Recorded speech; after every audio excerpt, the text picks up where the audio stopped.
हमारे चैनल सूरत गुरुकुल को सब्सक्राइब करना ना भूलें और बेल आइकन पे क्लिक करें।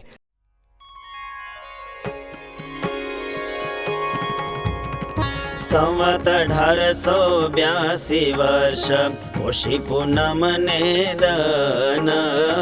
गाम शिवर ताल मध्ये सहजानंद भगवन श्री लक्ष्मी नारायण नाम दरबार निमाय લીંબડાના વૃક્ષ હેઠે પાટ એક બિછાય ગાદી તકિયા નખાવીને શ્રી હરિ વિરાજતા અંગોયંગ માહી સર્વે શ્વેત વસ્ત્રો ધારતા કંઠ વિશે શ્વેત ફૂલના હાર તે પહેર્યા કાનયો પર પુષ્પ કેરા ગુચ્છ હરિએ ખોસિયા પાઘ વિશે પુષ્પ કેરા તોરા તે લટકતા સન્મુખ સભામાં સંત હરિજન તે બેસતા પછી સહજાનંદ સ્વામી કહે રે અમારે તો એવો સ્વભાવ રહે રે એક ભગવાન ને બીજો ભક્ત રે ત્રીજા બ્રાહ્મણ ને ચોથો ગરીબ રે ચારથી તો અમે અતિશય બીએ રે રખે મનોદ્રોહ થઈ જાય રે એવા બીજા કોઈથી બીતા નહીં રે કાજે ચાર વિના બીજા જે હોય રે તેના દ્રોહથી દેહ નાશ થાય રે પણ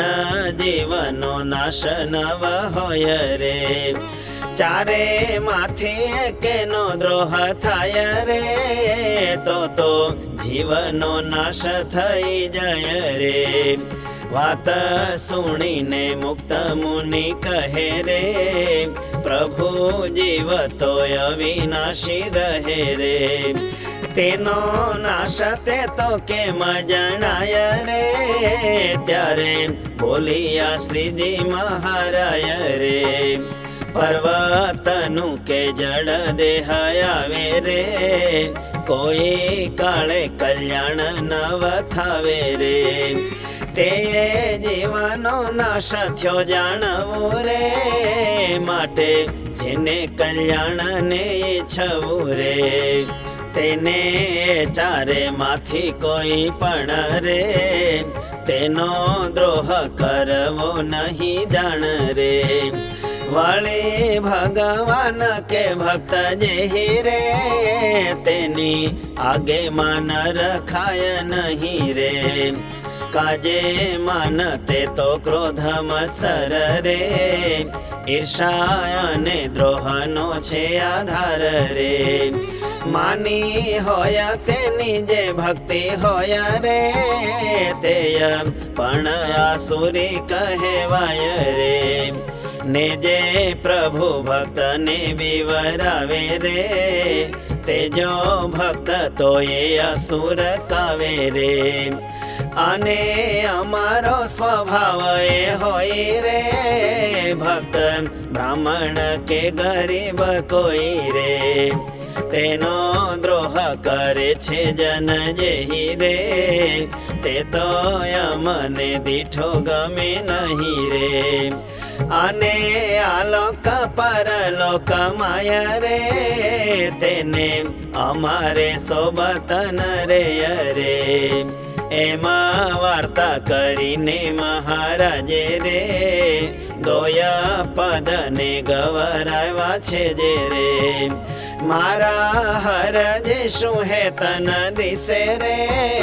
તેને ઘેર સિદ્ધ જઈએ હિસે રે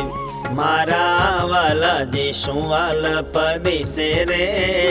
તેનો સંગત જી જઈએ કિસે રે પછી એ બે પદને શીખવાની રે, સતસંગી માત્રને આજ્ઞા કીની રે.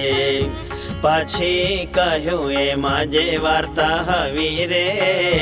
નિત્ય ગાઈને સંભાળી રાખવી રે. એમાં કહીને શ્રી ધર્મ કુંવર રે, લક્ષ્મી નારાયણનું જે મંદિર રે, તેની આગળ મંચ હતો જીયા રે, આવી વિરાજમાન થયા ત્યાં રે. પછી ગોપાળાનંદ સ્વામી કહે રે, જે આ સંસારમાં પંડિત રહે રે, તે તો શાસ્ત્ર પુરાણ સર્વે વાંચે રે,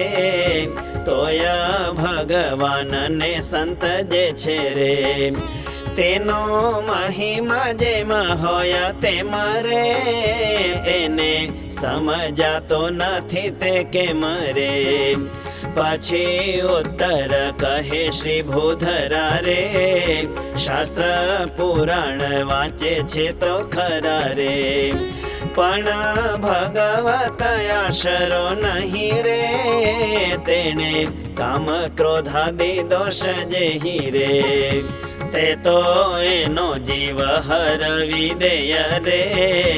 અને કામાદિક જે શત્રુ તેય રે, એને કોઈ કાળે કરીને કદી રે,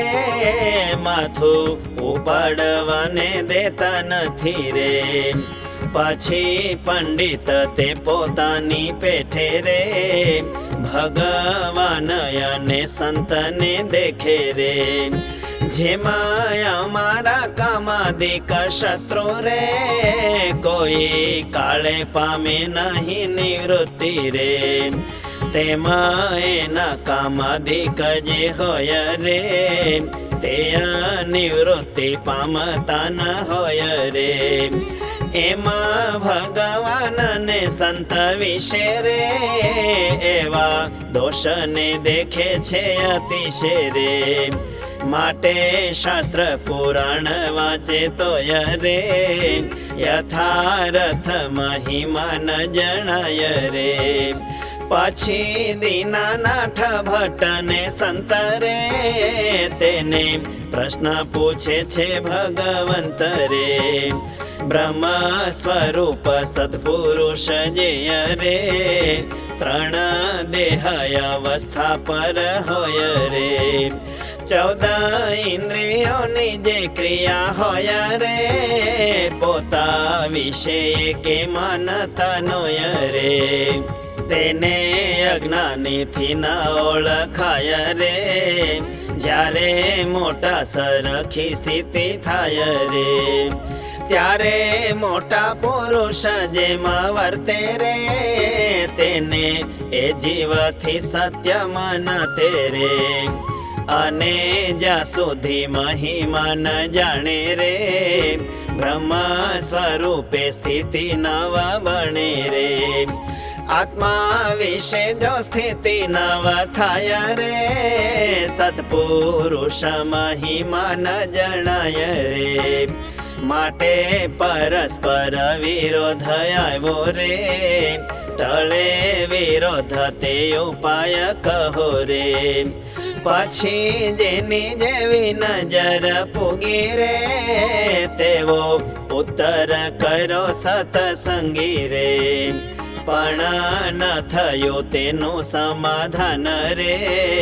ત્યારે બોલ્યા શ્રીજી ભગવાન રે, લિયો એનો ઉત્તર અમે કહી રે,